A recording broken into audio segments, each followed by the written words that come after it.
10번째 시간입니다. 요한복음 10번째 시간입니다. 저희가 24절을 지난번에 살펴봤는데요. 24절부터 4장 마지막 절까지 다시 한번 쭉 살펴보는 것으로 하겠습니다. 제가 잠깐 기도하고 시작하겠습니다. 하나님 아버지, 저희가 배우는 이 말씀을 통해서 주님을 더욱더 알아가게 되고 또 닮아가게 될 수 있도록 주님께서 저희 안에서 말씀을 통해 역사해 주시기 원합니다. 예수님의 이름으로 기도드렸습니다. 아멘. 24절 보시면 이렇게 되어 있죠. 하나님은 영이시니 그분께 경배하는 자들이 반드시 영과 진리로 그분께 경배할지니라 하시니라. 우리는 창조물이 아닌 창조자를 경배해야 됩니다. 성경은 분명하게 창조자를, 하나님을 경배해야 된다 이렇게 말씀하고 있어요. 영과 진리로 그분, 하나님께 경배할지니라 이렇게 말씀하고 있죠. 또 우리는 교리가 아닌 하나님을 경배해야 됩니다. 교리를 굉장히 중요하게 여기고 있어요. 교리가 물론 중요한 거긴 하지만 하나님보다 더 중요하지는 않죠. 또 성경, 하나님의 말씀도 중요하긴 하지만 너무나도 중요하지만 우리는 성경을 경배하는 것이 아니라 하나님을 경배하는 것이죠. 그렇죠? 물론 성경이 굉장히 중요합니다. 하지만 하나님이 계시지 않다면 성경은 아무런 의미가 없어지죠. 그러니까 하나님이 있고 성경이 있는 것이지 성경이 있고 하나님이 있는 것은 아니라는 것이죠. 그래서 우리는 하나님을 경배하는 사람이지 어떤 교리나 아니면 성경을 경배하는 사람은 아니라는 겁니다. 또 우리는 하나님을 경배하되 반드시 영과 진리로 경배해야 되는 거죠. 그래서 거듭난 사람이 하나님의 말씀대로 경배해야 되는 겁니다. 하나님의 말씀대로 경배하지 않으면 그건 참된 경배는 아닌 것이죠. 25절에 여자가 그분께 이르되 메시아 곧 그리스도라 하는 분이 오실 줄 내가 아노니 그분께서 오시면 모든 것을 우리에게 말씀하시리이다 하며 예수님께서 그녀에게 이르시되 내게 말하고 있는 내가 그니라 하시니라.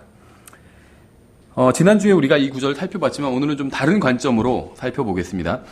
우물가의 여인은 유대인이 아닌 사마리아인이었지만 구원자를 기다렸어요. 그렇죠. 그래서 유대인과 이방인은 하나님께로부터 받은 빚은 달랐습니다. 유대인이 훨씬 더 많은 빚을 받았죠. 그렇지만 모두 다 하나님을 기다리는 사람은 있었다는 거예요. 구원자를 기다리는 사람은 있었다는 겁니다. 구약시대에 구원받기 위해서 반드시 유대인이 되어야만 하는 것은 아니었습니다. 그러니까 이방인 중에도 구원받은 사람들이 있었어요.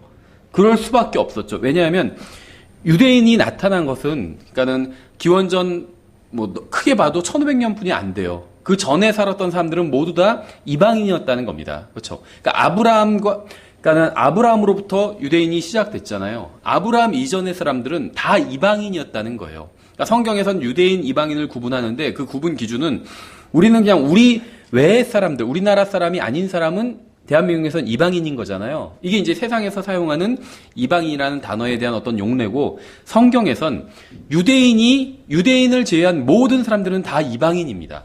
그래서 하나님께서 사람을 만드셨을 땐 모든 사람들이 다 민족별로 보면 모든 민족이 다 이방인이라고 볼 수가 있어요. 그러다 유대인을 이제 하나님께서 부르셨을 때 유대인이 특별한 백성이 된 것이었죠. 근데 유대인을 하나님께서 부르신 목적은 유대인만 구원하기 위해서가 아니라 오히려 유대인을 통해서 세상 모든 사람들을 구원하기 위해서 구원자를 보내기 위해서 유대인을 이제 선택하신 거라고 볼 수가 있겠죠. 어쨌든지 간에 구약 시대에는 유대인만 구원받은 것이 아니라 이방인들도 구원을 받았습니다. 어떻게 구원을 받았냐? 가장 큰 기준은 하나님이 계시다는 걸 믿어야 되겠죠. 하나님의 이름은 몰라도 돼요. 근데 나보다 큰 어떤 창조자가 있다라는 걸 믿어야 되고, 두 번째는 그 창조자 앞에서 내가 죄인이다 라는 걸 인정해야 되고, 그래서 자기의 어떤 그 창조자 앞에서, 절대자 앞에서 자기가 죄 용서를 구했다면 하나님께서는 이방인이건 유대인이건 상관하지 않고 죄를 용서해 주셨다는 겁니다. 근데 신약의 복음은 여기에 더해서 예수 그리스도의 이제 십자가가 더해진 것이죠. 그래서 유대인들만 구원자를 기다린 것이 아니라 이 사마리아인도 구원자를 기다리고 있었어요. 이방인이었지만. 그래서 이방인도 유대인과 마찬가지로 구원자를 기다리고 있었습니다. 비록 지식은 좀 부정확했지만 자신들의 죄를 제거해주고 소망을 줄 구원자를 기다리고 있었던 거예요. 27절에 이때 그분의 제자들이 와서 그분께서 그 여자와 말씀하시는 것을 보고 이상히 여겼으나 아무도 무엇을 구하시나이까 어찌하여 그녀와 말씀하시나이까라고 말하지 아니하였더라. 유대인들은 혈통이 섞인 사마리아인에 대해서 편견을 가지고 있었습니다. 그래서 만일 그들이 무엇을 구하시나이까 어찌하여 그녀와 말씀하시나이까 이렇게 물었다면 질문을 하지 않았다 이렇게 성경은 기록하고 있는데 이런 질문을 했다면 주님께서는 세상의 구원자로서 잃어버린 자를 찾아서 구원하는 그 일을 지금 나는 하고 있다 이렇게 답을 하셨을 거예요. 28절에 그때 여자가 자기의 물 항아리를 버려두고 자기 길로 가서 도시로 들어가 사람들에게 말하되 와서 지금까지 내가 행한 모든 일을 내게 말한 사람을 보라. 이분은 그리스도가 아니냐 하니 성경은 남자보다 여자가 더 약한 그릇이라고 말씀하고 있어요. 베드로전서 3장 7절에서. 그렇죠. 근데 이거는 단순히 어떤 육체적인 면만 약하다 이런 얘기는 아닙니다. 물론 이제 육체적인 면도 여자가 보통 더 약하죠. 만약에 육체적인 면이 지금 이 세상에서는 어떤 남녀가 평등하다 이렇게 얘기하는데 사실 태어날 때부터 평등하지가 않아요. 그렇죠. 여자가 성경은 더 약한 그릇이라고 말씀하고 있어요. 만약에 평등하다고 주장하려면 올림픽에서도 남녀 종목을 구분하지 않고 같이 해야 돼요. 그거는 반대하겠죠. 어떤 그 페미니스트라도 그런 건 반대하겠죠. 그러니까 육체적인 차이가 있다는 거예요. 남자와 여자는 같지 않다는 거죠. 그렇죠. 다만 남자는 남자로서 해야 될 일이 있고 또 여자는 여자로서 해야 될 일이 있고 양쪽 다 존중해 줘야 됩니다. 하지만 같지는 않다는 겁니다. 여권 운동가들이 하는 말처럼 같지는 않아요. 근데 성경에선 여자가 더 약한 그릇이라고 말씀하고 있다는 겁니다. 이 말의 전제 자체는 남자도 약하다는 거죠. 남자도 그릇이긴 그릇인데 약한 그릇이에요. 하나님께서 인간을 쇠로 만들지 않으셨으니까 흙으로 만드셨잖아요. 그래서 남자는 약한 그릇이고 여자는 더 약한 그릇이고 이렇게 보시면 돼요. 그러니까 왜 남자가 왜 이것도 못해요? 이런 식으로 함부로 얘기하면 안 되겠죠. 약한 그릇이에요, 남자도. 다만 여자는 더 약할 뿐이에요. 그렇죠. 근데 이제 이 말씀은 어떤 단순히 육체 간정에서 하시는 말씀은 아니고 육체보다는 어떤 마음, 그러니까 감정적인 면을 말하는 거예요. 그러니까 감정적인 면에 있어서 여자가 훨씬 더 약한 그릇이라는 것이죠. 이 지금 사마리아 여인은 그렇게 약한 여인은 아니었어요. 마을에서 멀리 떨어진 곳에 와서 항아리에 물을 담아서 다시 그 항아리를 들고 마을로 돌아가는 일을 했잖아요. 이거는 연약한 육체를 가지고 있다면 이런 일을 쉽지 않죠. 그러니까는 그 여자라고 해서 다 약한 것은 아닙니다. 육체적으로 강한 여자들도 분명히 있어요. 그렇죠? 그래서 우물가의 여자는 예수님을 그리스도라고 믿었습니다. 그런데 이제 마을로 돌아가서는 그분을 사람으로 소개했어요. 사람. 그렇죠. 왜 사람으로 소개했을까요? 왜냐하면 예수님께서는 인간의 육체 안에 나타나신 하나님이셨기 때문에. 그러니까 이걸 이제 우리가 다른 말로 하면 인간의 몸을 입고 오신 하나님이었기 때문에. 그렇죠. 예수님이 인간의 모습으로 나타나셨지만 여자가 그리스도라고 분별할 수 있었던 이유는 주님의 말씀 때문이었습니다. 그러니까 왜냐하면 구약 성경에서도 그리스도가 인간의 모습으로 나타날 거라고 예언돼 있어요. 그렇죠. 모세부터도 나와 같은 선지자, 대언자를 하나님께서 일으키실 것이다. 이렇게 말씀하고 있고 이사야서에서도 한 아기로 태어날 것이다. 이렇게 예언이 돼 있잖아요. 그래서 그리스도는 인간의 모습으로 올 것이다. 성경에 예언되어 있기 때문에 여자는 이미 예수님을 한 사람, 한 남자, 한 대언자 이상의 분이다. 그리스도다. 라는 사실을 알고 있었고 믿고 있었어요. 근데 사람들에게 돌아가서는 그 그리스도가 사람의 모습으로 왔다. 그래서 한 사람인 그리스도를 지금 소개하고 있는 것이죠. 근데 여자가 그렇게 이 한 사람을 그리스도라고 판단할 수 있었던 것은 예수님의 말씀 때문이었습니다. 주님의 말씀 때문이었죠. 그러니까 진리를 분별하는 기준은 항상 주님의 말씀이 되어야 된다는 거예요. 여자는 생각해 보세요. 여자 앞에서 예수님께서 기적을 지금 행하신 것이 아니에요. 말씀만 하셨습니다. 말씀만. 근데 이 여자는 예수님의 말씀만 듣고 예수님이 그 그리스도라는 걸 바로 받아들이고 믿었다는 거예요. 그렇죠. 그러니까 성경에서 말씀하신 것처럼 믿음은 기적을 통해서 오는 것이 아니라 믿음은 하나님의 말씀을 통해 들음을 통해서 오고 들음은 하나님의 말씀을 통해서 온다는 거죠. 그러니까 여자는 예수님으로부터 예수님의 말씀이니까 이건 하나님의 말씀이죠. 예수님 하나님이니까. 그러니까 여자는 하나님의 말씀을 듣고 믿었습니다. 믿는 사람이 돼서 기적을 보고 믿은 것이 아니라. 그래서 우리도 이렇게 진리를 붙들어야 돼요. 그러니까 진리를 분별할 때 어떤 기적이나 특이한 일이나 이런 것이 아니라 하나님의 말씀을 통해서 진리를 분별하는 것. 이것이 진리를 분별하는 가장 바른 방법입니다. 주님은 한 사람으로 평범한 남자의 모습으로 우물에 앉아 계셨어요. 만약 여자가 주님의 말씀을 귀 기울여 듣지 않았다면 여자는 주님이 누구신지 알지 못했을 것이고 죄로부터 구원받지도 못했을 겁니다. 그러니까 주님의 말씀에 귀 기울였기 때문에 그분이 바로 그리스도라는 사실을 알게 되었죠. 우리가 주님에 대해서 알지 못하는 이유는 주님의 말씀이 난해해서가 아니라 귀를 기울여 말씀을 듣지 않기 때문이에요. 이 여자와 대화하는 그 예수님의 대화를 보면 난해한 말씀은 하나도 없습니다. 그렇죠. 평범한 말씀을 하셨고 자기가 그 그리스도라고 그냥 직접 말씀을 하셨어요. 어려운 말씀은 하나도 없었습니다. 단지 여자는 이걸 믿을 것이냐 말 것이냐 그 선택만 하면 되는 거였죠. 근데 여자는 예수님의 말씀을 믿기로 선택한 것이죠. 내가 너와 말하고 있는 내가 바로 그다. 그 그리스도다. 이렇게 말씀하셨을 때 그냥 그 말씀을 붙들었어요. 근데 성경에 의하면 이게 진리를 받아들이고 어떤 바른 것을 분별하는 방법이라는 겁니다. 그 말씀, 기록된 말씀을 붙드는 거예요. 하나님께서 하신 말씀을 붙드는 것. 그것이 진리를 분별하는 가장 정확한 방법이라는 것이죠. 그러니까 우리가 하나님에 대해서, 다시 말해 예수님에 대해서 우리가 무지하다면 그 무지한 이유는 하나님의 말씀이 난해해서가 아니라 우리가 듣지 않기 때문이라는 것이죠. 여자가 만약에 건성으로 들었다고 생각해 보세요. 내가 그 그리스도라는데 뭐 그래요 하면서 물만 길고 빨리 물 길고 가야겠다. 이상한 사람이네. 이렇게 생각했다면 여자는 예수님을 만나지 못했을 거예요. 근데 그 말씀을 귀 기울여 들었기 때문에 여자는 예수님을 만날 수 있었고 진리를 만날 수 있었죠. 우리도 마찬가지라는 거예요. 우리가 하나님에 대해서 모르고 있는 것, 예수님에 대해서 우리가 아는 것보다 모르는 게 훨씬 더 많잖아요. 예수님에 대해서 모르는 이유는 주님의 말씀에 귀 기울여 듣지 않기 때문이에요. 그러니까 주님의 말씀을 열심히 보지 않기 때문이라는 것이죠. 30절에 이에 그들이 도시에서 나와 그분께로 오더라. 요한복음 1장을 보면 누군가 예수님을 만난 사람이 다른 사람에게 그분을 소개해 줍니다. 그렇죠. 자기 형제에게 예수님을 소개해 주고, 여기서도 먼저 예수님을 만난 사람이 다른 사람들에게 예수님을 소개해 줘서 사람들이 그분께로 나와왔어요. 이걸 다른 말로 하면 뭐라고 부르는 줄 아세요? 예수님을 아는 사람이 예수님 모르는 사람들에게 예수님을 소개해 줘서 그 사람들이 나와서 예수님을 만나게 된 것. 전도예요, 전도. 그렇죠. 그러니까 구원받은 사람은 누구나 전도할 수 있어요. 그러니까 복음을 전할 수 있다는 거예요. 예수님께서 우리에게 주신 명령은 복음을 전하라는 것이었지, 구령, 그 사람의 혼을 구원받게 해라. 그거는 명령이 아니었어요. 그게 잘못됐단 말이 아닙니다. 좋은 거예요. 우리가 나중에 이제 신학원 시작하면 자세히 공부하겠지만, 다른 사람이 예수님을 믿어서 그 사람이 혼이 구원받게 되는 것, 그 사람을 그렇게 하도록 도와주는 것, 그건 나쁜 게 아니고 좋은 겁니다. 분명히. 그렇죠. 근데 우리에게 그걸 명령하진 않으셨다는 거예요. 누군가의 혼을 구원해라 이렇게 명령하지 않으셨다는 겁니다. 왜냐하면 그거는 우리가 할 수 없기 때문에. 할 수 없어요. 여러 가지 이유가 있고 오늘 본문에서도 이제 나오는데, 누군가 그 사람 마음을 돌이켜서 구원받게 하는 건 하나님께서 하시는 일이지 우리의 영역을 넘어서는 일입니다. 그럼 우리가 할 수 있는 일은 무엇이냐면 예수님을 사람들에게 소개해 주는 거예요. 예수님은 그 일을 하라고 하셨습니다. 그래서 예수님께서 너희가 나의 증인이 되리라 이렇게 말씀하셨잖아요. 증인은 상대방을 완전히 설득해서 그것을 믿게 하는 게 증인은 아니에요.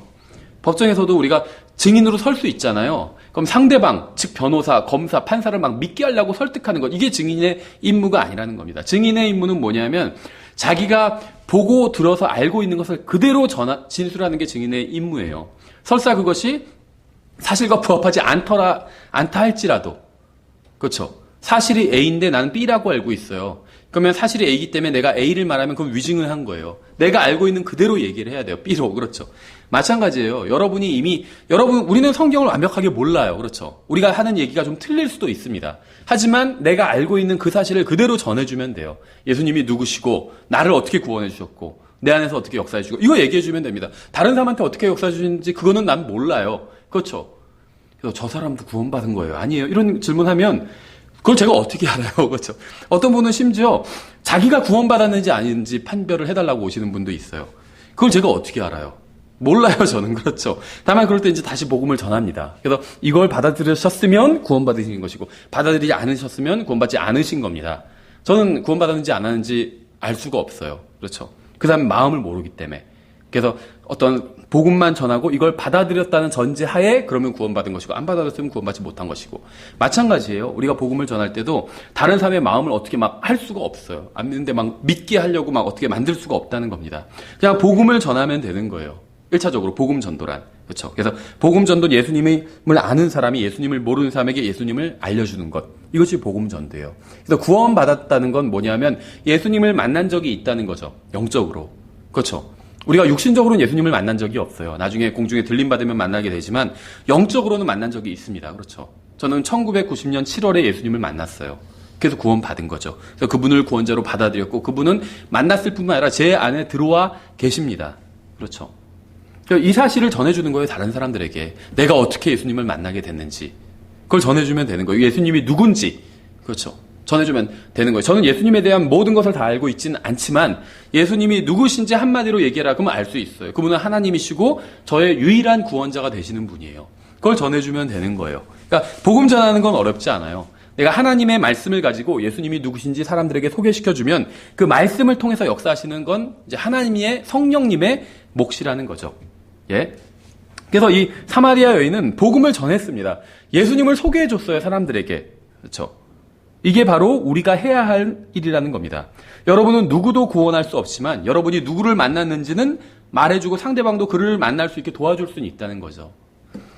31절에 그 사이에 그분의 제자들이 그분께 간청하여 이르되 선생님이여 잡수소서 하거늘 그분께서 그들에게 이르되 내게는 너희가 알지 못하는 먹을 양식이 있느니라 하시니 그러므로 제자들이 서로 이르되 누가 그분께 잡수실 것을 가져다 드렸는가 하며 계속 이제 똑같은 거 반복이죠. 요한복음에서 이런 거 굉장히 자주 나옵니다. 6장에서도 나오고 계속 반복해서 나와요. 주님께서 영적인 것을 말씀하시는데 사람들은 육신적인 것을 이야기합니다. 그렇죠. 마찬가지예요. 주님께서 여러분에 대해서, 우리에 대해서 갖고 계신 관심이 무엇인지 아세요? 육신적인 것도 돌봐주시지만 그것이 아니라 영적인 겁니다. 영적인 것들. 그렇죠. 주님께서는 항상 우리의 영적인 유익, 이것을 첫 번째로 생각해 주세요. 육신적인 유익은 때로는 생각하지 않으실 때도 있어요. 그래서 그리스도인도 사고 나서 죽는 사람 있잖아요. 그렇죠. 때로는 육신적인 거는 생각해 주지 않으실 때도 있기 때문에 그리스도인도 사고 나서 죽는 거예요. 근데 왜 우리의 육신을 항상 걱정해 주지 않으시는지 아세요? 그것은 회복해 주실 수 있기 때문에. 그렇죠. 그리고 그것은 우리의 육신을 언젠가 변화시킬 거기, 언젠가는 우리의 이 육신을 버리실 거예요. 새로운 육신을 주실 겁니다. 변화시켜 주실 거예요. 그래서 주님께서는 이 육신을 굉장히 너무나도 중요하고 소중한 것이다, 이렇게 생각하지는 않으신다는 겁니다. 그래서 주님께서는 우리의 육신이 아니라 우리의 영에 대해서 관심을 갖고 계시다는 거예요. 그렇죠. 우리는 언젠가 이 육신의 몸을 벗어버릴 겁니다. 그러니까 우리가 이 육신을 잃어버렸거나 일부만 잃어버렸다 할지라도 우리가 봤을 때, 제가 봤을 때, 제가 인간적으로 볼 때 큰 걸 잃은 거죠. 제가 다리를 하나 잃어버렸다면 이건 정말 큰 거를 잃은 거예요. 그렇죠. 막막할 수도 있어. 그 순간은 앞으로 내가 어떻게 살아가야 돼. 근데 하나님께서는 그렇게 생각하지 않으신다는 겁니다. 언젠가 이 육신을 다 벗어버리는 날이 올 것이기 때문에. 그렇죠. 그래서 우리는 이 세상에서 우리는 하나님께서 정말 중요하다고 여기시는 가장 중요한 거는 결코 잃어버리지 않을 거예요. 바로 우리의 혼의 구원이죠. 우리가 받은 영원한 생명이죠. 또 우리가 받은 새로운 성품이죠. 예수님의 성품. 그것은 우리가 결코 잃어버리지 않을 겁니다. 그래서 주님께서는 우리의 그러한 면, 영적인 면에 대해서 관심을 갖고 계시다는 겁니다. 이건 우리도 마찬가지인 것 같아요. 항상 하나님과 우리가 교제를 할 때 우리는 물질적인 거, 육신적인 거 얘기를 하는데 주님께서는 영적인 거 얘기를 하신다는 거죠. 이 제자들도 마찬가지였어요. 주님께서 제자들에게 영적인 얘기를 하고 계시는데 제자들은 육신적인 얘기하고 있어. 주님께서 지금 내가 너희가 알지 못하는 먹을 양식이 있다, 이렇게 말씀을 하시니까 제자들은 그걸 알아듣지 못했죠. 주님께서 그러니까 밥 먹듯이 하나님의 일을 하신 거예요. 계속 하나님의 일을 하시다가 밥 먹는 것도, 배고픈 것도 잊으신 거. 주님께서 배가 안 고프신 건 아니에요. 4장 앞부분에서 주님께서 배가 고프시고 지치셨다고 성경은 기록하고 있어요. 그러니까 배가 실제로 고프셨지만 하나님 아버지의 일을 하느라 그거를 잊어버리신 거예요. 그렇죠. 우리가 좋은 예를 찾긴 힘드니까 나쁜 예를 찾으면, 어떤 사람, 예를 들면 사람은 반드시 먹고 그 다음에는 자야 되잖아요. 휴식을 취해야 되잖아요. 근데 막 게임에 중독된 사람들 보면 막 3일간 잠도 안 자고 게임하다가 갑자기 급사한 사람, 막 그런 뉴스 가끔 나올 때가 있잖아요. 왜 그럴까요? 왜 먹고 자고 하는 거를 하지 않는데도 사람이 살아갈 수 있을까요? 그게 너무 즐겁기 때문에. 그렇죠. 먹고 자는 것보다 그 게임 자체가 더 즐거운 거였어요. 마찬가지로 예수님도 배가 고프시지만 하나님 아버지의 일, 다른 사람의 혼을 구원하는 그 일을 할 때 너무 즐거우셨던 거예요. 그래서 식사도 잊으신 거예요. 그래서 하나님 아버지의 일이 먹는 것과 마찬가지로, 양식과 마찬가지로 그렇게 삼으셨다는 그 얘기를, 영적인 얘기를 하시는데 제자들은 전혀 알아듣지 못하고 가만히 있어, 누가 주님께 잡수실 걸 들었나? 아니면 주님 혼자 초코바라도 갖고 계셨나? 이런 식으로 자기들끼리 그런 물리적인, 육신적인 생각을 하고 있다는 것이죠. 우리도 크게 다르지 않은 것 같아요. 주님께서 항상 우리의 영적인 건강에 대해서 염려하시는데 우리는 항상 물질적인 것만 생각한다는 것이죠. 그렇죠? 영적으로 내가 뭐 먹고 사나 이런 걱정하는 사람 거의 없죠. 다 물질적으로 내가 뭐 먹고 사나 이 걱정하지. 그렇죠? 그러니까 저는 그렇게 생각해요. 물리적인 것, 물질적인 것, 육신적인 것을 전혀 생각하지 마라, 걱정하지 마, 이런 말씀을 드리는 게 아닙니다. 우리가 이 육신 안에 있는 한은 그런 게 중요해요. 다만 우리가 어떤 육신을 걱정하는 것만큼 어떤 내 혼, 내 영에 대해서, 속 사람에 대해서 걱정했다면 우리는 정말 영적으로 많이 성숙했을 거라고 생각이 들더라고요. 그렇지 않나요? 육신에 대해서는 걱정하는데 이 혼에 대해서는 걱정하지 않기 때문에 우리의 이 속 사람이 거의 성장하지 못한 것이겠죠. 34절에 예수님께서 그들에게 이르시되 내 양식은 나를 보내신 분의 뜻을 행하고 그분의 일을 끝마치는 것이니라. 그러니까 주님의 양식은 하나님을 섬기는 일, 그 자체가 주님께 양식이 된다는 거예요. 그걸 할 때 배고픔도 있는다는 겁니다. 그렇죠. 억지로 할 때와 즐기면서 할 때 시간이 가는 것이 다르게 느껴져요. 그렇지 않나요? 저희 교회도 이제 나가서 정기적으로 이 지역에서 복음을 전해야 되는데, 복음을 전하러 나가면 어떠세요? 저 예전 교회에서 이제 한 달에 한 번 교회가 전체 복음을 전하러 나갔거든요. 그거보다 더 전 교회에선 매주 이제 복음을 전하러 나갔어요. 일주일에 이제 토요일에 1시간씩. 그러면 그 시간이 빨리 간다고 느껴지기보다는 굉장히 시간이 안 간다고 느껴져요. 한 달에 한 번 1시간 나가서 복음을 전하는데도 5시부터 6시까지 복음을 전하는데 시간이 안 가는 거예요. 시간이 안 가요. 시계를 봐도 한 30분 지났을 것 같은데 3분 지나 있고 이런 거예요. 시간이 안 가죠. 그러니까 억지로 무엇인가를 할 때와 즐겁게 할 때 이 시간 가는 게 서로 다르게 느껴지죠. 그렇죠. 억지로 하면 시간이 가지 않는 것처럼 느껴지고 즐기면서 하면 시간이 빠르게 가는 것처럼 느껴집니다. 34절에서 예수님께서 하신 말씀의 의미 이해하시겠어요? 예수님께서는 아버지의 뜻을 즐겁게 행하셨어요. 밥때도 잊을 만큼, 배고픔을 잊을 만큼. 그렇죠. 아마 여러분도 근데 이런 경험이 많진 않아도 있긴 있을 겁니다. 특히 구원받은 지 얼마 되지 않았을 때 이런 경험이 많이 있을 거예요. 잠깐 성경을 읽은 것 같은데 몇 시간이 지났거나 이런 적이 있을 수 있죠. 예배를 드리고 형제자매들과 교제를 나누기 위해서 다른 약속들을 모두 취소한 적도 있어요. 그렇죠. 모든 관심이 교회에 쏠린 적도 있습니다. 또 예배 시간이 짧게 느껴지는 적도 있어요. 그렇죠. 그래서 그런 것 같아요. 자기의 영적 상태를 점검할 수 있는 방법이 많이 있는데 예배 시간이 짧게 느껴지는가 아니면 길게 느껴지는가, 아니면 기도 시간이 짧게 느껴지는가 길게 느껴지는가. 내가 개인 기도를 하는데 한 30분 했겠지 하고 딱 시간에 봤더니 5분 됐다. 이거랑 한 5분 했겠지 하고 시계 봤더니 30분 됐다. 이거는 서로 다른 거죠. 그러면 자기의 영적 상태를 알 수 있는 거예요. 그렇죠. 주님과 교제하고 영적인 일을 하고 하나님의 말씀을 읽고 듣는 게 시간이 너무 빨리 간다. 그럼 영적 상태가 좀 좋은 거겠죠. 시간이 너무 느리게 간다. 그럼 영적 상태가 안 좋은 거겠죠. 35절에 너희가 말하기를 아직 넉 달이 남아있고 그 뒤에 수확할 때가 이른다 하지 아니하느냐. 보라, 내가 너희에게 이르노니 너희 눈을 들어 밭들을 보라. 그것들이 이미 희게 되어 수확하게 되었도다. 여기서도 지금 영적인 것과 육신적인 것을 말씀하고 있어요. 그런데 보세요. 육신적인 눈으로 봤을 땐 수확할 때가 아직 넉 달이나 더 남았어요. 그렇죠. 그래서 하도 제자들이 영적인 것과 물질적인 것과 영적인 것을 막 혼동하니까 이제 아예 주님께서 두 가지를 다 말씀하시는 거예요. 물질적인 건 아직 수확할 때 4달이나 남았다. 지금 수확할 때가 아니다. 그러니까 예수님께서는 지금 물질적인 얘기하는 게 아니라는 거예요. 근데 영적인 눈을 들어서 보면 수확할 때라는 거예요. 그렇죠. 물질적인 눈을 들어서 보면 수확할 때가 4달이나 남아. 그러니까 이제 헷갈리지 말라는 거죠.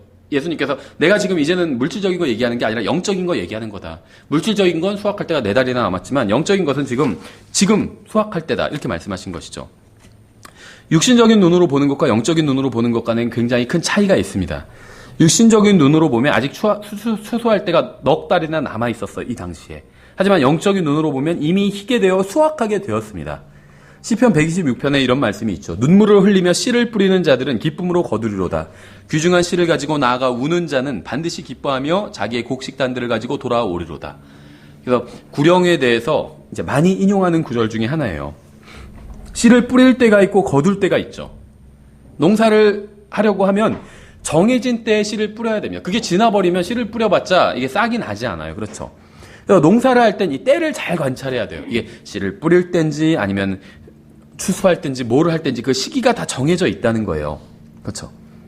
근데 혼을 구원하기 위해선 정해진 때가 없다는 겁니다. 주님 말씀은. 혼에 관해서는 언제나 수확해야 되는 때예요. 혼의 구원을 위해서는 언제나 씨를 뿌릴 때이고 동시에 수확해야 될 때입니다. 그러니까 일반적인 어떤 육신적인 물리적인 농사는 씨를 뿌릴 때가 있고 수확해야 될 때가 있어요. 그렇죠.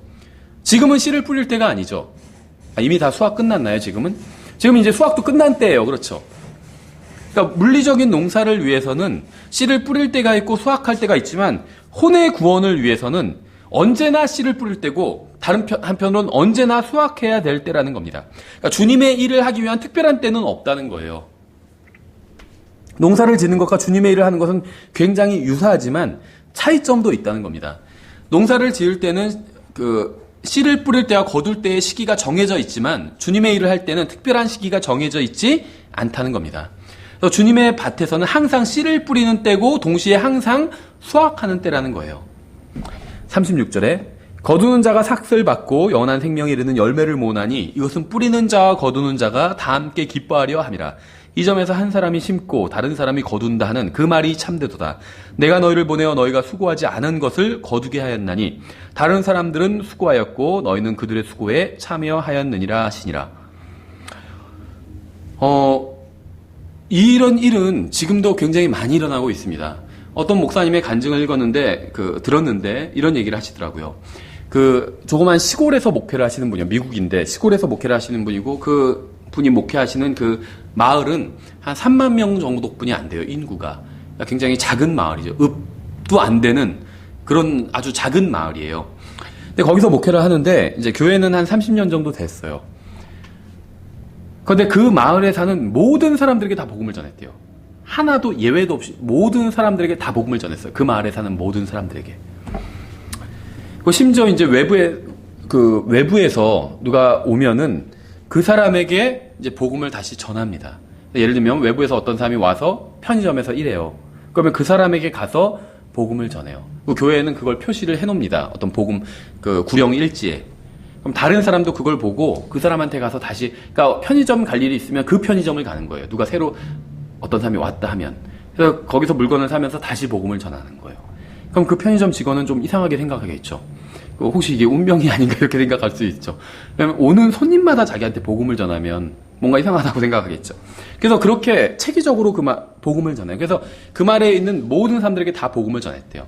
근데 그 3만 명이나 사는 마을인데 복음을 모든 사람들한테 다 전했는데 그 마을에서 그 교회에 출석한 사람은 단 한 가정밖에 없었대요. 한 가정밖에.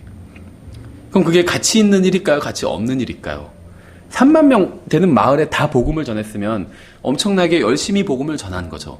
근데 거둔 수확은 초라하죠. 한 가정만 구원받았다면 초라하잖아요. 그렇죠. 근데 그건 가치 있는 일이에요. 왠 줄 아세요? 하나님께서 시키신 일이고 첫 번째는, 두 번째는 하나님께서 그런 식으로 일하시기 때문입니다. 오늘 본문에 나오잖아요. 심는 자와 거두는 자가 다 같이 기뻐한다고 말씀하고 있잖아요. 그러면서 그 목사님이 그렇게 얘기하시더라고요. 그 목사님 교회는 지금 한 300명 정도 모여요. 그럼 다 어디서 왔냐?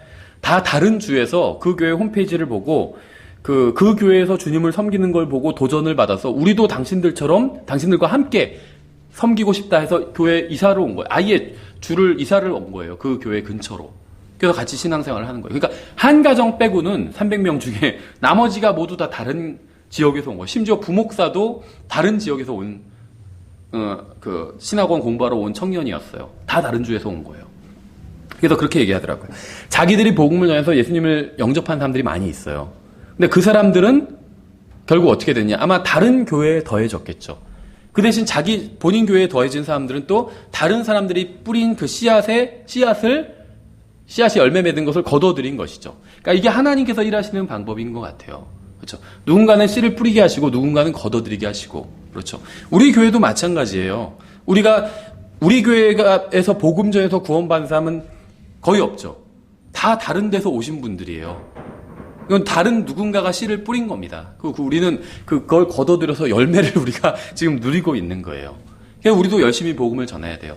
근데 열심히 복음을 전했는데 우리 교회로 오지 않는다고 해서 실망할 필요는 없어요. 우리도 다른 사람의 열매를 지금 따서 우리가 누리고 있는 거잖아요. 우리 교회에서. 그러니까 우리가 복음을 전하고 씨를 뿌리면 또 다른 어느 교회가 그 열매를 먹고 풍성해질 수 있는 거겠죠. 이게 주님의 법칙이라는 겁니다. 그래서 우리 교회에서 구원받았는데 왜 교회를 옮기지? 이렇게 생각할 필요가 없어요. 그렇죠. 얼마 전에 우리 교회에서 와서 이제 남편 복음 전해서 와서 우리 교회에서 구원받았는데 결국 다른 교회로 가신 가족도 있죠. 안 좋게 생각할 게 없다는 거예요. 우리도 그런 식으로 다른 사람들이 복음 전한 그 열매를 먹었잖아요. 그러니까 다른 교회도 그런 식으로 우리가 뿌린 씨를 또 그 열매를 먹는 게 잘못된 게 아니라는 거죠. 그게 주님의 방법이라는 겁니다. 그렇죠? 우물가의 여인은 그리스도께서 오실 것을 자신이 안다고 말했습니다. 누군가 그녀에게 이야기를 해줬겠죠. 이 여자가 처음 태어날 때부터 예수님 그리스도께서 오실 것이다 이렇게 알지는 않았겠죠. 누군가 이 여자에게 얘기를 해줬을 거예요. 그리스도께서 오시면 우리를 구원해 주실 거다. 이런 얘기를 이 여자에게 해줬을 겁니다. 다시 말하면 누군가 말씀의 씨를 뿌린 거예요. 이 여자에게. 그렇죠. 예수님께서 오셔서 자신이 그리스도라고 드러내셨을 때 그녀는 주님의 말씀을 받아들였습니다. 그녀는 구원자를 만날 준비가 되었기 때문에 주님을 만났을 때 구원자로 주님을 받아들인 것이죠. 누군가 그녀의 마음에 씨를 뿌렸고 주님께서는 수확을 하신 겁니다. 그녀에게 그리스도에 관해 말해준 사람은 나중에 그녀가 실제로 그리스도를 만나게 될 것이라는 생각을 하지 못했을 거예요. 그렇죠. 생각해보세요. 이 여자에게 그리스도에 대해서 말해준 사람이 있겠죠. 그러니까 이 여자가 지금 그리스도에 대해서 막 뭐라고 주님 앞에서 막 읊은 거잖아요. 그럼 이 여자에게 그리스도에 대해서 말해준 사람이 나중에 이 여자가 그리스도를 진짜 만나게 될 거다. 이렇게 생각했을까요? 그런 생각은 하지도 못했을 거예요. 그렇죠. 다만 그 그리스도를 기다려야 된다. 이렇게 얘기를 해줬겠죠. 근데 실제로 그 사람이 씨를 뿌린 걸 예수님께서 거두신 것이죠. 그렇죠. 상상도 하지 못했던 일이 실제로 일어난 겁니다. 누군가 뿌린 씨가 익어서 수확하게 되었고 예수님께서 직접 수확하게 되신 것이죠. 그래서 우리도 마찬가지예요. 우리가 복음을 전할 때 굉장히 신중해야 됩니다. 내가 복음을 전했는데, 그러니까 굉장히 나이스하게 신사답게 전해야 돼요. 왜 이런 말씀 드리냐면 실제로 그렇게 전하지 않는 사람들도 너무나도 많이 봤어요. 복음을 전하는데 안 받아들여요, 상대방이. 그러니까 막 어차피 나랑은 이제 앞으로 볼 사람도 아니고 그러니까 막 말을 해버리는 거예요. 그런 식으로 하면 지옥 가요, 지옥 가 막 하면서 비아냥거리면서 이렇게 복음 전하는 사람 제가 실제로 본 적이 있어요. 예전에 교회를 할 때 그렇게 복음을 전하니까 그 상대방이 너무 열받아가지고 따라서 교회까지 온 거예요. 목사한테 따지려고. 어떻게 가르쳤길래 지금 저 사람이 나한테 저런 식으로 무례하게 구냐고. 그렇죠. 왜냐면 그 사람이 봤을 때는 물론 복음 전하는 사람은 자기는 진리를 사실을 얘기했겠다 이렇게 생각하겠죠. 당신이 예수님 영접하지 않으면 당신 지옥 갑니다. 이거 일단 그건 팩트죠. 팩트. 사실이에요. 하지만 상대방은 그걸 사실로 받아들이지 않죠. 그걸 사실로 믿었으면 복음을 받아들였죠. 상대방은 그냥 이 사람이 교회 다니는 사람이 자기를 모욕했다고 생각하는 거예요. 그렇죠. 그러니까 열이 받은 거예요. 교회에서 대체 어떻게 가르쳤길래 교회 자기 같은 사람, 교회 안 다니는 사람을 그렇게 길거리에서 막 모욕하고 다니는지. 그렇죠. 그 사람은 그냥 동네에서 친구랑 그 캐치볼을 하던 사람이에요. 제 기억으로 카센터 앞에서 카센터 직원이었는데, 이제 일거리가 없을 때 캐치볼을 하고 있었어요. 글러브 끼고, 친구랑 둘이. 거기 가가지고, 제가 좀 복음 전할 게 있는데, 이러니까 그 사람이, 지금 듣고 싶지 않다고. 자기 지금 쉬는 시간에 친구랑 놀고 있는 거니까. 근데 거기서 계속 복음을 전한 거예요. 그런데 안 받아들이니까 나중에는 자매님이었는데 막 소리를 지르면서, 그러면 지옥 가요! 하면서 막 소리를 지르는 거예요. 그러니까 이 사람이 갑자기 화가 나가지고 쫓아오니까 자매님이 무서워서 막 교회로 도망왔는데 그 사람이 따라온 거예요. 그래서 목사 나오라고 하면서 막 따진 거예요. 그렇죠. 그랬을 때 거기서 다른 형제가 목사였는데 그때는 왜 그러시냐고 하면서 이제 얘기를 들어보고 그 다음에는 죄송하다고 이렇게 사과를 했으면 되는데, 그럼 나중에 그 사람이 같은 동네이기 때문에 교회 나올 수도 있는 건데 거기서 딱 우리 자매는 제대로 했습니다 하면서 싸웠어요, 목사가. 그 사람이 당신 어디서 안수 받았어요? 어떤 교단이에요? 했는데 동네 침례교회였거든요. 교단도 없고 안수한 사람도 없었어요. 그러니까는 그런 게 없죠. 그러니까는 가짜 교회구만 하면서 그랬었어요. 잘못한 거죠. 그 자매님도 잘못한 거고 그 목사도 잘못한 겁니다. 그렇죠. 왜냐하면 우리는 복음을 우리가 전할 때 지금 우리가 수확하는 입장인지 씨를 뿌리는 입장인지 몰라요. 복음을 전하는데 그 사람이 저 어디서 이런 거 들어본 것 같아요. 그러면은 씨를 누군가 뿌려놓은 겁니다. 그렇죠. 그럼 우린 거기에 더 거름을 줘야 될지 아니면 지금이 수확할 때인지를 몰라요. 만약에 정말 예수님을 믿을 사람이 소위 말하면 준비된 혼이 있어요. 근데 그 사람이 몇 번의 전도자를 만나야 예수님을 구원받을진 아무도 모르죠. 만약에 어떤 사람이 3번 복음을 듣고 구원받게 된다면 첫 번째 복음 듣고 구원받는 사람도 있지만 2번, 3번, 4번, 10번 복음 듣고 구원받는 사람도 있어요. 그럼 어떤 사람이 만약에 잘은 모르지만 10번 복음을 듣고 구원을 받을 사람이었는데 내가 그 중에서 5번째 전도자인지 6번째 전도자인지는 모른다는 거죠. 그렇죠. 근데 내가 망쳐버리면 걸음을 줘야 되는데 이게 아무것도 싹이 안 나온다고 해서 막 뒤집어 엎어버리면 그러면 거기서 그 씨앗은 나올 수 없게 된다는 겁니다. 끝나버린다는 거예요. 그렇죠. 그 사람은 영원히 복음을 거절해버릴 수도 있다는 겁니다. 그래서 항상 다음 선수가, 다음 복음 전도자가 다시 올 수 있게끔 그 문은 항상 열어놔야 돼요. 그러려면 나이스하게 전해야 되겠죠. 아, 저 사람이 정말 나쁜 사람이 아니라 내가 지금 복음을 받아들이진 않지만, 예수님을 받아들이진 않지만 정말 나의 혼을 걱정해 주는 사람이구나. 이런 인상을 적어도 줘야 된다는 거예요. 그렇죠. 그래서 복음을 전할 때 내가 지금 씨를 뿌리는 입장인지 거름을 주는 입장인지 수확하는 입장인지 그거는 나는 몰라요. 하나님만 아십니다. 그래서 내가 어느 위치에 있는지 모르기 때문에 다음번 이 사람에게 복음을 전할 사람도 또 복음을 전할 수 있는 문을 두어야 된다는 겁니다. 그래서 내가 전하는 복음을 받아들이지 않았다고 해서 이 사람을 막 저주하거나 화를 내거나 싸울 필요는 없다는 겁니다. 듣기 싫다고 그러면 그냥 거기서 끝내면 되는 거예요. 전도지 그럼 한번 읽어보십시오 하고 나이스하게 한번 생각나면 이 전도지 읽어보세요. 그렇게 하고 끝내면 되는 거겠죠. 이 우물가의 여인은 그리스도께서 오실 것을 자신이 안다고 말했습니다. 누군가 그녀에게 이야기를 해줘서 안 것이죠. 근데 결국에는 그리스도께로 실제로 오셨고 누군가 뿌린 씨를 예수님께서 거두신 것이죠. 주님께서는 제자들을 밭으로 보내셨습니다. 영적인 밭. 주님께서는 오래전에 예레미야, 이사, 호세야, 말라기, 침례인 요한을 보내셔서 눈물로 씨를 뿌리게 하셨어요. 그렇죠. 실제로 예레미야는 눈물의 선지자다 막 이렇게 알려져 있잖아요. 눈물로 하나님의 말씀에 씨를 뿌렸습니다. 유대인들과 그 지역 사람들에게. 제자들은 이들이 오래전에 뿌린 씨앗 중에 이거 열매를 맺는 것이 무엇인지 보고 수확해 와야 됐습니다. 그렇죠. 다른 사람이 수고한 것에 참여해야 했어요. 그래서 주님께서는 씨 뿌리는 자의 비유를 통해서 말씀의 씨를 여기저기 뿌리라고 하신 겁니다. 좋은 맛이든 나쁜 맛이든 막 뿌리라는 거예요.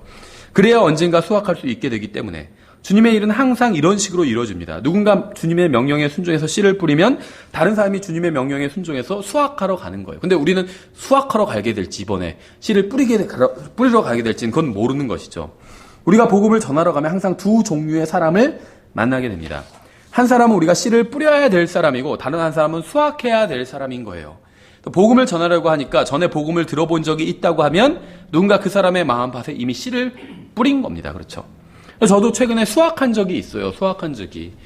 본인의 가족을 데려와서 예를 들면 구원받았는지 확인해 달라고. 그래서 우리 교회에서도 어떤 자매님이 또 최근에 나오신 분이 그렇게 그 따님을 데려오셔서 그렇게 얘기를 했죠. 복음을 쭉 전했더니 대부분 다 수긍을 하고 있었어요. 그렇죠. 그러니까 자기가 똑부러지게 예수님을 영접했는지 아닌지 그 기억은 안 나는데 확인을 하나하나 해보니까 예수님을 믿고 있었어요. 그거는 누군가가 씨를 뿌렸던 거예요. 그렇죠. 그럼 저는 그걸 거둔 거죠. 그래서 만약에 다 이걸 믿는데 한 번도 예수님을 믿는 것 같은데 머리로는 알고 있는데 마음으로 받아들인 적이 없다면 지금 마음으로 받아들이시면 돼요. 제가 말하는 건 그게 다였거든요. 물론 복음을 한 20분 정도 다시 정리를 해서 설명을 해줬지만 그러니까 누군가 뿌린 씨를 저는 그냥 거둔 겁니다. 그렇죠. 그래서 이미 복음을 여러 번 들은 사람들 중에는 수확할 수 있는 사람들이 있습니다. 어린 시절 부모님을 따라 좋은 교회를 다니다가 성장해서 교회를 떠나 세상에서 살다가 다시 주님께로 돌아오는 사람들 중에 이런 사람들이 있죠. 어린 시절 다른 교회에서 뿌린 씨를 성장했을 때 또 다른 교회에서 이제 수확하는 거예요.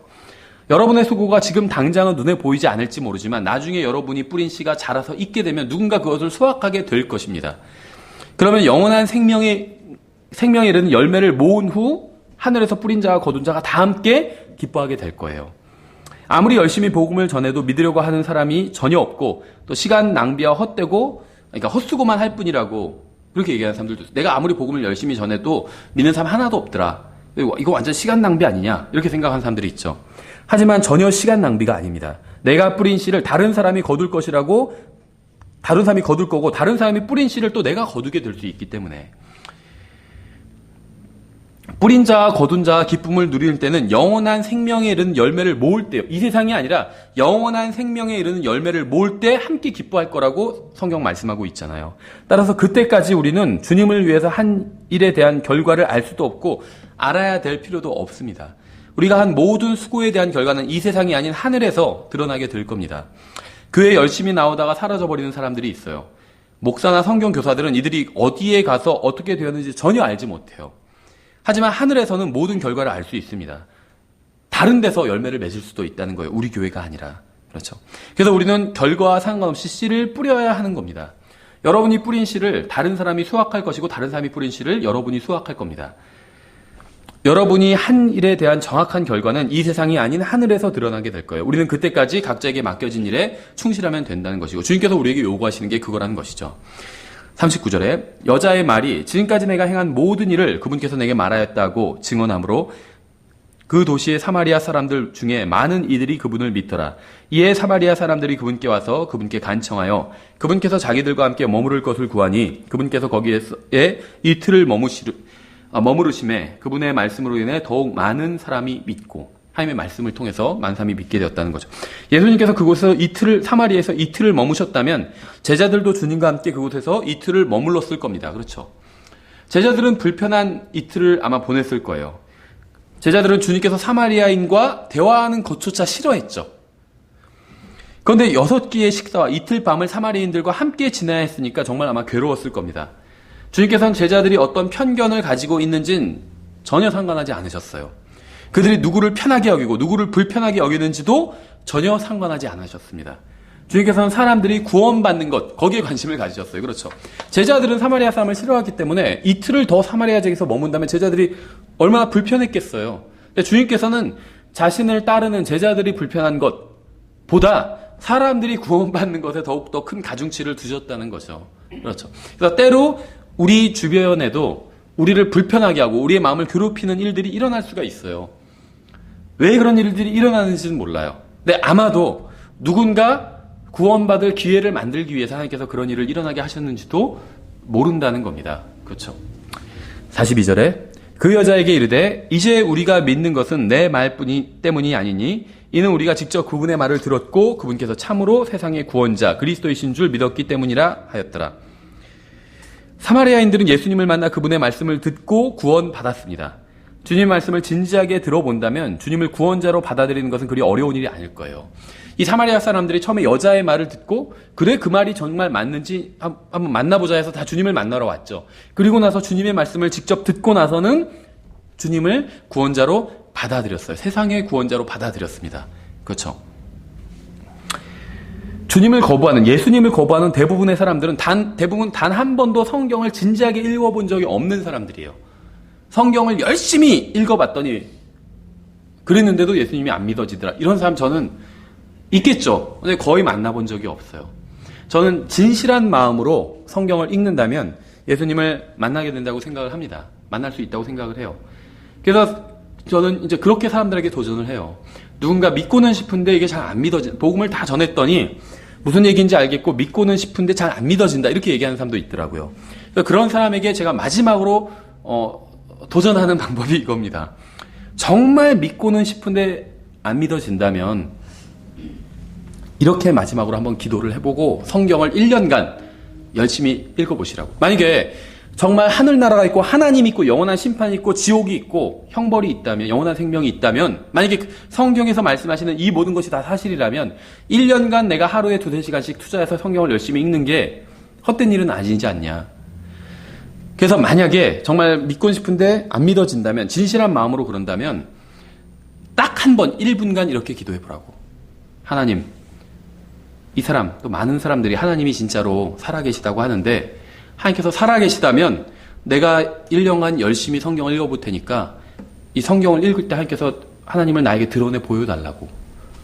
내가 믿게 해달라고. 그렇게 간구해달라고. 간구해보라고. 그렇게 도전을 해요.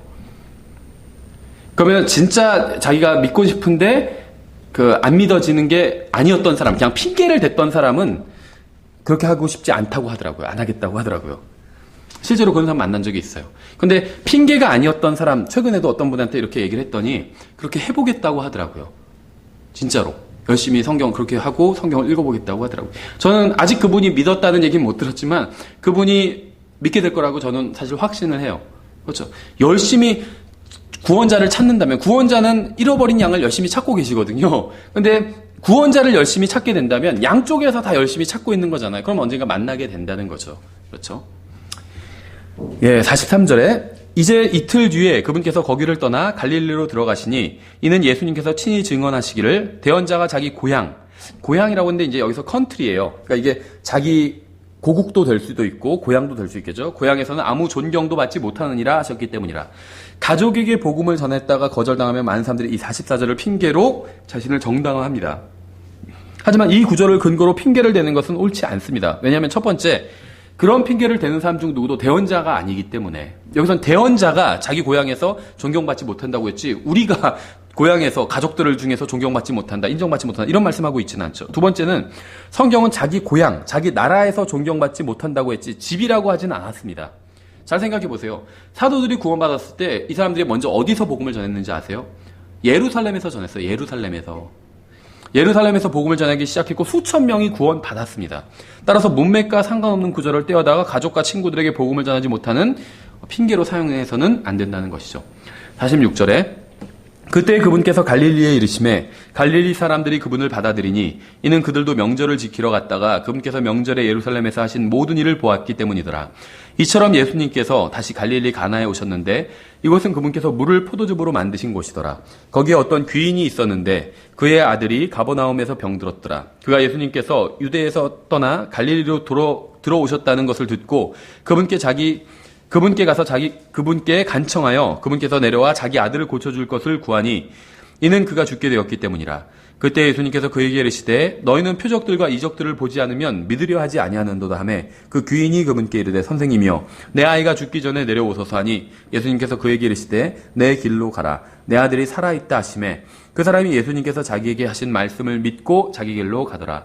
이제 그가 내려갈 때 그의 종들이 그를 만나 그에게 고하여 이르기를 당신의 아들이 살아있나이다 하거늘 그때 그가 자기 아들이 낫기 시작한 시각을 그들에게 물은즉 그들이 그에게 말하되 어제 7시에 열병이 그에게서 떠났나이다 하며 이에 그 아버지가 그때 바로 예수님께서 자기에게 내 아들이 살아있다 하고 말씀하신 그 시각인 줄 알고 그와 그의 온 집이 믿으니라. 이것은 또한 예수님께서 유대에서 떠나 갈릴리로 들어오신 뒤에 행하신 둘째 기적이니라. 이거 굉장히 아름다운 모습입니다. 그렇죠? 이 사건은 예수님의 신성과 능력을 보여줍니다. 주님께서 병자의 머리에 손을 얹거나 머리를 막 치시거나 아니면 어떤 기구를 사용하지도 않으시고 심지어 만나지도 않으셨어요. 병자와. 그렇죠? 예수님께서는 한 도시에 계시면서 오직 말씀만으로 다른 도시에 있는 병자를 고치셨습니다. 그렇죠? 만나지도 않으셨어요. 은사주의자들과 다르죠. 은사주의자를 막 와서 막 환자 얼굴 막 머리를 치고 막 하잖아요. 머리를 치고 그것만으로 고쳐지지 않죠. 치고 또 입금이 돼야 고쳐지죠. 진짜로. 예. 예수님은 그렇게 하지도 않으셨다. 만나지도 않으셨고 다른 도시에 있었어요. 이건 정말 영적으로 우리에게 굉장히 큰 축복이 아닐 수 없습니다. 예수님께서는 지금 새 예루살렘에 계시죠. 다른 도시에 계세요. 우리는 저마다 다른 도시. 우리는 지금 서울, 분당, 용인 다른 도시에 살고 있어요. 주님은 새 예루살렘에. 우리는 서울이나 용인이나 분당이나 일산이나 다른 도시에 살고 있습니다. 주님과 우리가 서로 다른 도시에 있지만 주님은 언제나 우리를 고치실 수 있다는 거예요. 같은 도시에 없어도 된다는 겁니다. 주님께서는 우리의 기도에 응답하시러 이 세상에 오실 필요가 없다는 겁니다. 셋째 하늘에서 우리의 기도를 들으시고 말씀만으로 응답해 주실 수 있기 때문에 비록 먼 곳에 계시지만 오직 말씀만으로 우리의 기도에 응답해 주시고 고쳐주시고 우리의 인생을 변화시켜 줄 수 있다는 겁니다. 주님께서 그렇게 하실 수 있고 그렇게 하셨다는 사실로 해서 우리가 감사드릴 수 있죠. 이 사건이 주는 두 번째 의미는 고침을 받은 당사자는 아무런 믿음도 없었다는 점이에요. 그렇죠. 그 아이가 믿으니라 이런 구절 없다는 겁니다. 은사주의자들은 환자가 믿음이 없으면 고칠 수 없다고 주장을 하지만 본문에서는 환자가 믿음을 가지고 있었다는 말은 나오지 않습니다. 은사주의자들은 주님을 열심히 믿고 플러스 물질로 정성을 보이면 하나님께서 응답해 주셔서 병을 고쳐주신다라고 주장하지만 환자가 그러한 것을 했다는 언급이 성경에는 없어요. 은사주의자들이 그러한 말을 하는 이유는 환자가 치유되지 않았을 경우에 자신들의 능력이 부족함을 가지고 자신들의 능력이 부족함은 가리고 환자들의 믿음과 어떤 정성이 부족하다는 핑계를 대기 위해서라는 거죠. 그렇죠. 주님을 네가 고침받고 싶으면 어떤 식으로 얘기하냐면 네가 정말 병 고침을 받고 싶으면 네 믿음을 보여라 이렇게 얘기합니다. 그냥 믿어라가 아니라 믿음을 보여라 이렇게 얘기해요. 그럼 믿음은 어떻게 보이는데 하면 정성을 들여라 이렇게 얘기하는 거예요. 그렇죠. 예. 그래서 전에 은사주의 그런 집회랑 광고 실는 거 보니까는 헌금을 해야 된다는 거예요. 정해진 건 없지만 500만 원 이상 하시면 됩니다. 이런 식으로 막 안내하더라고요. 그래서 헌금을 하면 이제 그 신유자와 만날 스케줄이 잡혀요. 집회에서. 예. 그래서 정성을 보이라는 거예요. 그렇죠. 정성을 보이라 이렇게 얘기해요. 그래서 만약에 병이 나면 거봐라. 정성을 보이니까 하나님께서 고쳐주셨지 이렇게 얘기하죠. 병이 안 나면 거봐라 정성이 부족했지 이렇게 얘기하면 되죠. 그게 굉장히 쉬워요. 그렇게 하기는. 그렇죠.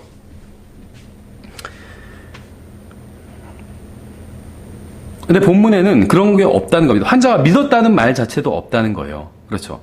그래서 병을 고치기 위해서 예수님께서 환자의 믿음을 필요로 하지 않으셨다는 점 우리가 주목해 봐야 된다는 거죠. 또 이 사건이 주는 세 번째 의미는 하나님께서는 거짓말을 하실 수 없다는 점입니다. 저는 하나님께서 거짓말을 하실 수 없다고 믿어요. 예수님은 단 한 번도 죄를 지은 적이 없다고 믿습니다. 예수님은 거짓말쟁이도 아니고 속이는 자도 아니죠. 그러니까 이 말은 칼빈주의자들이 또다시 헛다리를 짚었다라는 것을 의미합니다. 본문에 나온 이 귀인은 예수님께 아들을 고쳐달라고 간구했어요. 예수님께서는 너희는 표적들과 이적들을 보지 않으면 믿으려 하지 아니하는도다 이렇게 말씀하셨죠. 그러자 귀인은 선생님이여 내 아이가 죽기 전에 내려오소서 이렇게 말했죠. 그러니까 예수님은 내 길로 가라 내 아들이 살아있다라고 말씀하셨습니다. 그러니까 다시 정리하면 처음에 예수님께서는 거절하셨어요. 이 귀인의 부탁을 거절하셨습니다. 그렇죠. 근데 귀인이 내 아이가 죽기 전에 내려오소서 이렇게 말씀드렸어요. 그 말은 뭐냐면 예수님께서 오시면 죽어가는 자기 아들을 살릴 수 있다고 믿는다고 고백을 한 거예요. 그러니까 예수님께서 그 사람의 믿음을 보시고 네 길로 가라. 네 아이들이 살아있다. 내가 고쳐줬기 때문에 살아있다. 이렇게 말씀하신 겁니다. 이 사람이 주님께서 아들을 고쳐주실 수 있다는 사실을 믿자 주님께서는 아들을 살려주신 겁니다. 즉시. 예수님께서는 귀인의 마음이 바르지 않았기 때문에 첫 번째 요청에는 거절하셨던 거예요. 그러니까 귀인은 처음 주님께 나올 때는 믿음이 아닌 불신으로 나왔던 겁니다. 두 번째 나올 때 믿음으로 나오자 주님께서는 그의 믿음에 응답해 주신 겁니다. 주님께서는 누구도 억지로 믿게 하지 않으시고 오직 믿는 자를 구원해 주신 거예요. 주님께서는 억지로 우리가 주님의 뜻대로 살게 하지 않으시고 우리가 자원해서 주님의 뜻대로 살려고 할 때 도와주시는 겁니다. 칼빈주의자들 중에서는 자신이 하나님을 사랑하려고 하지만 하나님께서 그렇게 하지 못하도록 막으신다고 주장하는 사람들도 있어요. 거룩하게 살려고 하지만 살고 싶지만 하나님께서 허락하지 않으시기 때문에 자기가 거룩하게 살 수 없다고 핑계를 대는 거예요. 이게 무슨 말인가 이렇게 생각되시는데 칼빈주의자들이 그걸 믿어요. 이중 예정론을 믿거든요. 한 사람은 하늘나라에 가는 게 창세전에 예정되어 있고 한 사람은 지옥에 가는 게 창세전에 예정되어 있다. 근데 이것만 믿는 것이 아니라 내가 하는 모든 것들이 하나님께서 나를 그렇게 하도록 하신 것이다 이렇게 믿는 거예요. 그러니까 내가 선한 일을 하면 하나님께서 이건 내가 한 것이 아니라 하나님께서 나를 이렇게 하도록 강제로 하신 것이다. 그러니까 모든 영광은 하나님께 돌아가야 돼. 이렇게 주장을 합니다. 그것 자체는 좋은 것 같죠. 근데 반대의 경우도 있죠. 내가 악한 일을 하면 이건 내가 한 게 아니라 하나님께서 내가 악한 일을 하도록 하셨다는 거예요. 그렇죠. 그래서 그게 잘못된 거겠죠. 그러니까 자신의 죄를 하나님의 탓으로 돌리는 파렴치한 짓인 겁니다. 예수님께서는 원하지 않는 자도 억지로 자신에게 오게 하겠다고 하신 적이 없습니다. 주님께서는 내게 오는 자는 내가 결코 내쫓지 아니하리라 이렇게 말씀하셨어요. 또 성령께서는 누구든지 원하는 자는 값없이 생명수를 취하라 이렇게 말씀하셨습니다. 그렇죠. 원하는 자는 생명수를 취하라고 그랬지 그게 결정되어 있다 이런 식으로 말씀하지 않으셨다는 것이죠. 본문에 나온 귀인은 아들을 살리고 싶은 마음에 자원해서 주님께 나아갔습니다. 그리고 주님을 믿었기 때문에 주님께서는 그의 믿음에 응답해 주셨다는 겁니다. 그렇죠. 그러니까 자원해서 주님께 나아오고 주님을 믿어야 구원받을 수 있는 것이지 원하지도 않는데 구원해 주지는 않으신다는 겁니다. 지금 여기 4장인데요. 요한복음 2장에 나온 기적과 굉장히 유사합니다. 그러니까 물로 포도즙을 만드신 그 기적과 굉장히 유사해요. 두 기적 모두 도시에 들어온 지 3일째, 셋째 날에 행하신 거예요. 요한복음 1장 2절, 4장 43절 비교해보면 나와 있죠. 두 번 모두 사람들이 주님께 왔을 때 처음에는 거절당했습니다. 요한복음 2장 4절, 4장 48절. 둘 다 사람들은 주님의 명령에 바로 순종했어요. 요한복음 2장 7절, 4장 50절. 둘 다 주님께서는 말씀만으로 역사하셨어요. 그렇죠. 물을 얻다가 부어라. 이렇게 말씀만 하셨잖아요. 거기 막 안수하시고 물을 막 치시고 이러지 않으셨다는 거죠. 요한복음 2장 28절, 4장 50절. 둘 다 심부름을 한 종들은 알았어요. 그렇죠. 요한복음 2장 9절, 4장 51절. 두 경우 모두 기적을 통해 믿는 사람들이 있었습니다. 요한복음 2장 11절, 4장 53절. 이 두 기적이 굉장히 구조가 이제 유사한 구조라는 것이죠. 이번 공부를 끝내기 전에 잠시 성경에 나온 기적에 대해서 아주 간략하게 말씀을 드리겠습니다. 성경을 보면 하나님께서 오직 3번, 인류 역사 6,000년 동안, 구약 4,000년이고 신약이 2,000년이라면 대략 6,000년인데 인류 역사가 이 6,000년 동안 오직 3번의 시대에만 기적을 허락해 주셨습니다. 그러니까 이 기적은 그 일상적인 것이 아니었다는 거예요. 예수님을 믿으면 기적이 일어나고 이것이 아니라는 겁니다. 인류 역사 중에 3번만 기적을, 3시대에만 기적을 허락해 주셨다는 거예요. 그렇죠. 이 3번 모두 기적의 목적은 하나님께서 이스라엘 백성들에게 새로운 일을 시작하셨다는 것을 보여주기 위해서 기적을 행하신 것이지 이방인과는 기적이 관련이 없다는 거예요. 그러니까 교회와 기적은 관련이 없다는 겁니다. 그렇죠.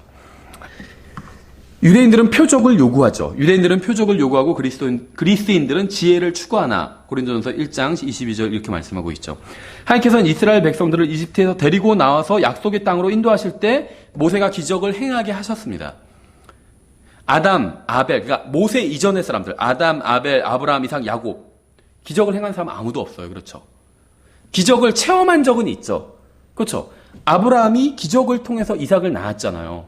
그렇죠. 90세나 된 여자가 아이를 낳았으면 그건 기적이잖아요. 그렇죠. 그러니까 기적을 체험한 적은 있지만 기적을 행한 적은 없다는 거예요. 행한 적은. 아담이 기적 행했다는 말 없어요. 아벨 마찬가지. 아브라함, 이삭, 야곱 다 기적을 행한 적은 없습니다. 그렇죠. 모세 시대에 이르렀어야 모세가 기적을 체험한 것이 아니라 기적을 행했죠. 몸소. 그러니까 하나님의 능력을 통해서 기적을 모세가 행하게 되죠. 그러니까 인류 역사, 성경을 통해서 보면 기적을 실제로 행하는 사람은 단 3번만 등장한다는 거예요. 그러니까 지금 누가 기적을 행한다는 건 거짓말이라는 겁니다.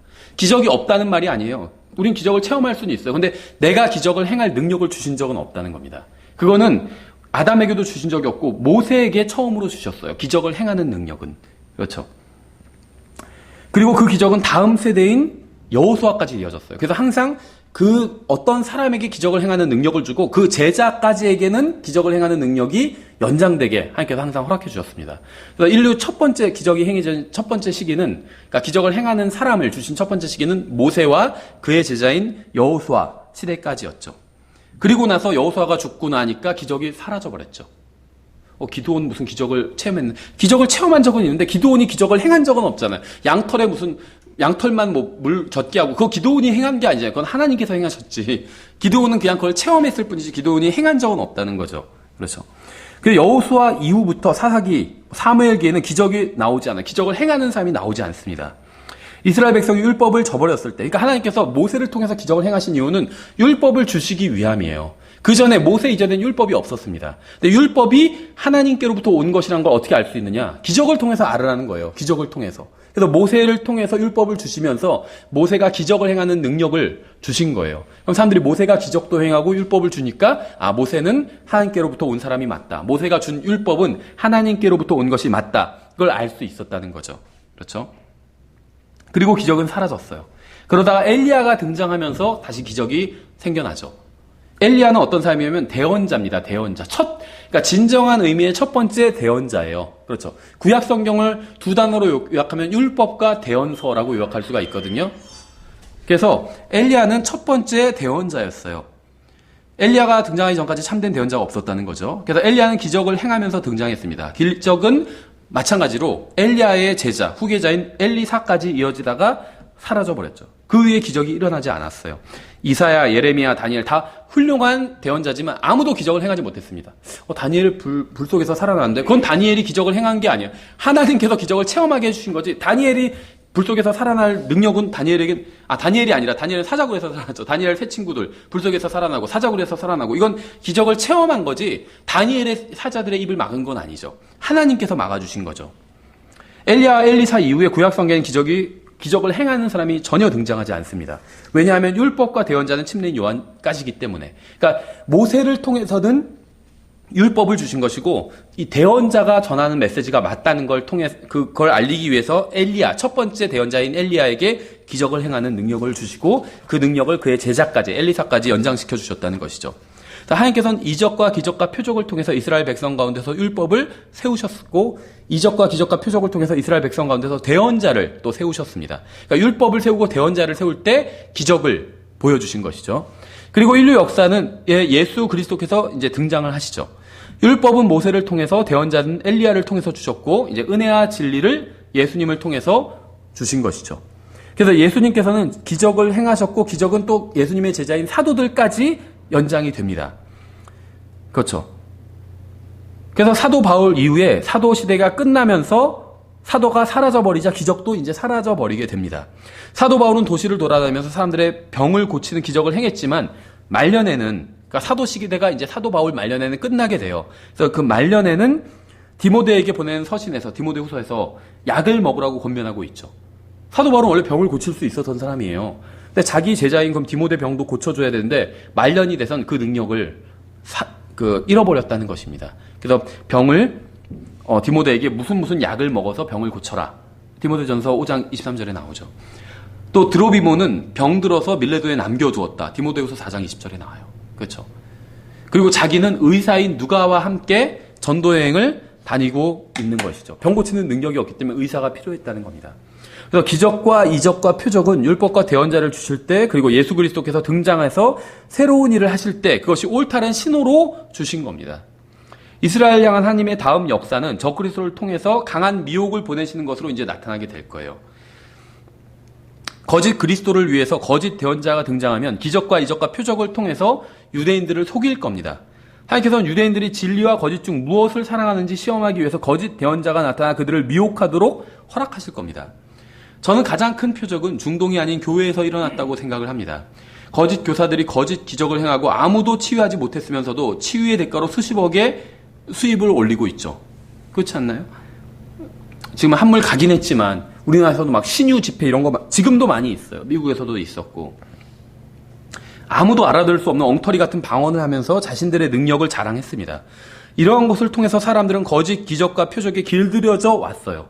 이제 적그리스도는 사람들로부터 아무런 방해를 받지 않고 자연스럽게 왕자에 앉을 수 있게 되었다는 것이죠. 주님께서 언제 오실지 모르지만 이 거짓 은사주의 운동이 19세기 이제 말에 들어서 등장을 하게 되잖아요. 이게 다 이유가 있다는 겁니다. 그러니까 적그리스도의 어떤 오는 것을 예비해 준다는 거죠. 왜냐하면 적그리스도는 거짓 기적과 표적을 통해서 올 것이기 때문에. 성경에 의하면 이렇게 단 3시대에만 기적이 허용되었습니다. 모세와 여호수아는 기적을 행했지만 이스라엘 민족은 주님을 믿지 않아서 38년 동안 광야에서 방황하다가 죽었죠. 엘리야와 엘리사가 기적을 행했지만 북왕국 이스라엘과 남왕국 유다는 불신으로 하나님의 말씀을 믿지 않아서 결국 멸망하고 이방인들에게 포로로 사로잡혀 가게 되었습니다. 예수님께서 세상에 오셔서 기적을 행하셨지만 이스라엘 민족은 주님을 믿지 않고 십자가에 못 박아버렸죠. 사도들도 기적을 행했지만 유대인들은 불신으로 인해서 도시마다 쫓아다니면서 사도들 박해했습니다. 오히려. 그러니까 기적은 하나님의 말씀을 이미 거부한 사람들의 마음을 돌이켜서 사람들이 주님을 믿게 한 적이 단 한 번도 없다는 거예요.